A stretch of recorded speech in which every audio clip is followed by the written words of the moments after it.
History hit, unpacking Monty Python and the Holy Grail. Ooh, wow. You're hitting one of my favorite with a medieval historian where we know her. It's an in-depth analysis. In fact, it's an hour long. Well, let's just choose a few segments, the beginning, and then we'll watch a few. And then, as always, you'll find a link in the description and pinned comment to the original video to go and watch more if you like what you see. I'm Dr. Eleanor Yanaga, and I am a medieval historian and one of the co-hosts of the Gone Medieval podcast on the History Hit Network. But today I'm here to talk to you about one of my personal favorite movies of all time, Monty Python and the Holy Grail. Yeah. It's kind of iconic scene. Yeah, this is tis but a scratch. kind of a King Arthur story? Question mark. All about how King Arthur and the Knights of the Round Table go looking for, spoiler, for the Holy Grail. And along the line, hijinks ensue. I'd rather just sing. Stop that. You're not going into a song while I'm here. It's an absolute banger of a classic. Your mother was a hamster and your father smelt of elderberries. It is possibly the reason I ended up being a medievalist. Seriously. I am stoked to get into it today with you. So, No, for me, getting into medieval history was the Knights in Playtime. England 932 AD. I appreciate the AD, definitely the 70s. We're in England in 932 AD. That is kind of an interesting point in and of itself because for medieval people, King Arthur is kind of like a long ago and far away story. It's this idea that he kind of took over sort of after Rome. And look at that beautiful painting. Look at how well they made. Of course, this is 15th century arm harness. I've got my own, but it's beautiful. It really looks gorgeous. The painting, the mail, look how well it's done. Who did this? I wish they credited the artist.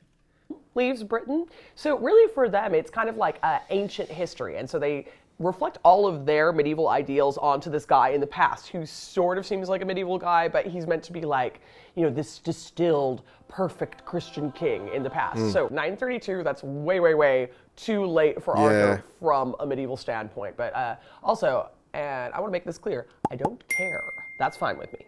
But 932, that's an interesting kind of point for us from a historical point of view. So this is like pre-Norman conquest, right? Right. So at this point in time, we're still a bunch of English guys. Yeah, pretty much. If it was really set in 900, there would be a bunch of like Anglo-Saxons mixed with the locals. In a Germanic Original. language. Yeah. And actually like England as a concept in 932, Yeah. a little bit nebulous.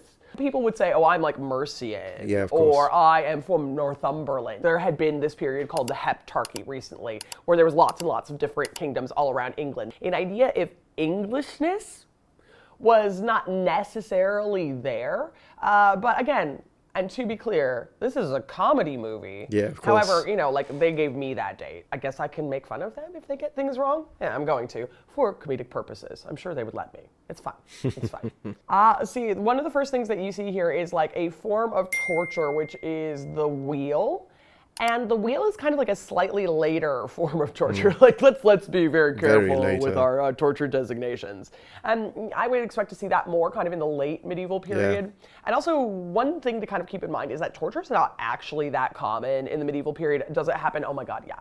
Yeah, it really does. But it's not like you're walking down the street one day, you look at a knight wrong, and they're like, that's it. I'm putting you on the wheel, right? No, yeah, she's correct. And also a lot of, like, for instance, the witch trials, as we have said already on this channel a couple of times, mostly happen. It did happen a little bit in the Middle Ages, but mostly happened after the Middle Ages were already over. The thing that happens with torture and the reason why like these big public displays of bodies and things like that happen is because it was really hard to get caught if you did something wrong. So when they did catch a criminal doing something, they're like, quick, make a big scene about it. Yeah, right? Of course, it's control of the masses. Fear-mongering and scare tactics.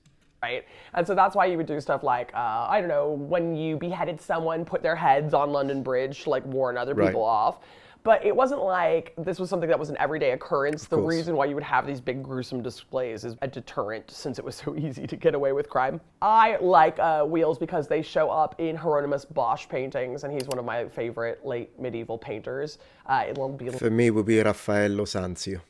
like hell scenes and stuff like that. So, to me, it's like coming home. Or Piero della Francesca. These are the two authors that I like the most when it comes to medieval painting and Renaissance painting, in fact. Seeing someone get tortured on the wheel. But, just normal things that people like, right?